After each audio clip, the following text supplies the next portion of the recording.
Hi friends, welcome to our channel. எல்லோரும் எப்படி இருக்கிறீங்க? நாங்கள் ரொம்ப நல்லா இருக்கோம். இந்த வீடியோ எடுத்து 1 மாதம் ஆச்சு. எடிட் பண்ணி போடுறதுக்கு டைமே இல்லை. எடிட் பண்ணி வச்சும் வாய்ஸ் போடுறதுக்கு டைம் இல்லாமல் இருந்துச்சு. இன்றைக்கி தான் வாய்ஸ் கொடுத்து போடுறேன். இந்த நாள் எங்கள் வாழ்க்கையில் மறக்க முடியாத நாள்னு தான் சொல்லணும். அன்றைக்கி காலையிலேருந்து நைட்டு வரைக்குமே அவ்வளோ ஒரு சந்தோஷமாக நிம்மதியாக இருந்தோம். இந்த நாள் கொடுத்த கடவுளுக்கு நான் ரொம்ப நன்றி சொல்லிக்கிறேன். 1 மாதமாக பார்த்தீங்கன்னா பயங்கர டென்ஷன், ஒரு டிப்ரெஷன்லேயே இருந்தோம். ஒரு என்ன பண்ணுறது, ஒரு பயங்கரமாக டென்ஷன்லேயே ஒரு டிப்ரெஷன்லேயே இருந்துச்சு. 1 வீக்காக ரொம்பவே இருந்தோம். என்ன பண்ணுறது, எப்படி என்ன ஆச்சு எதுவுமே தெரியல. அவ்வளோ இது. அது எல்லாமே மறந்தது இந்த ஒரு நாளில் தான். அந்த நாள் கொடுத்த கடவுளுக்கு ரொம்ப நன்றி. இந்த நாள் எப்போவுமே என் வாழ்க்கையில் மறக்க முடியாது. இது ஆடி 18 ஆடி பெருக்கு அன்னைக்கு எடுத்த வீடியோ. ஆடி 18 அப்படிங்கிறது 18 அப்படிங்கிறதுக்கு பல சிறப்புகள் இருக்குதுன்னு சொல்கிறாங்க.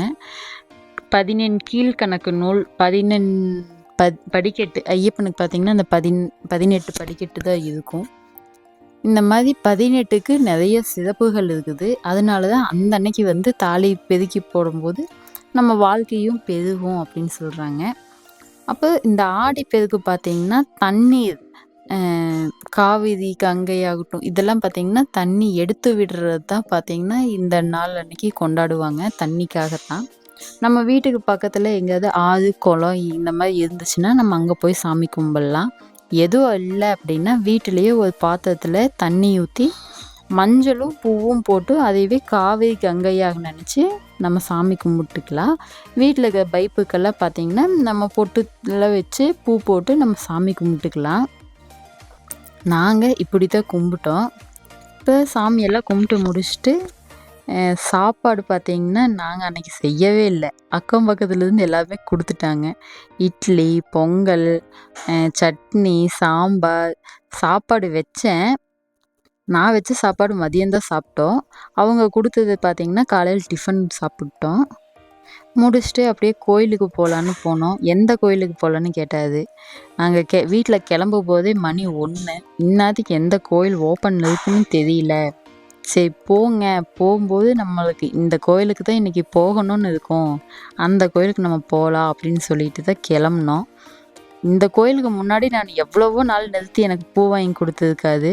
ஆனால் அந்த கோயிலுக்கு போனதே இல்லை. இன்றைக்கி தான் ஃபஸ்ட் டைம் அந்த கோயிலுக்கு போனோம். அவ்வளோ நல்லா இருந்துச்சு கோயில். முடிச்சுட்டு எங்கேயாவது சுற்றி பார்க்க போகலாம், டிமார்ட் போகலான்ட்டு சொன்னாங்க. பட் அங்கே ரொம்ப கூட்டமாக இருந்துச்சு. ஃபஸ்ட் டைம் நர்சரிக்கு வந்திருக்கோம்.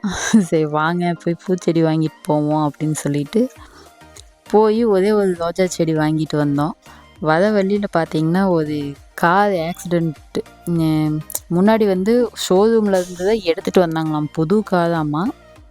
கீர் விழுக மாட்டேன்னுச்சுன்னு சொல்லிட்டு அவங்க பிரேக் போட்டிருக்காங்க. அவங்க போட்ட பிரேக்கில் பின்னாடி 5 காரும் இடிச்சிருச்சு. பயங்கர டேமேஜ்.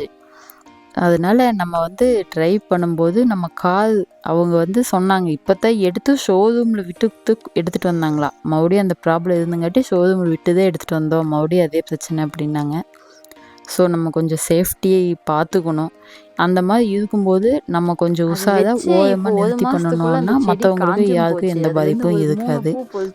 அப்போ வீட்டுக்கு வந்ததையும் அந்த செடி ஃபஸ்ட்டு நட்டி வச்சிடலாம் அப்படின்னு சொல்லிட்டு அதை எடுத்து ஒரு பாட்டில் போட்டு உங்களுக்கு ஏதாவது செடி ஃபேமிலியே தண்ணி ஊற்றி வச்சோம்.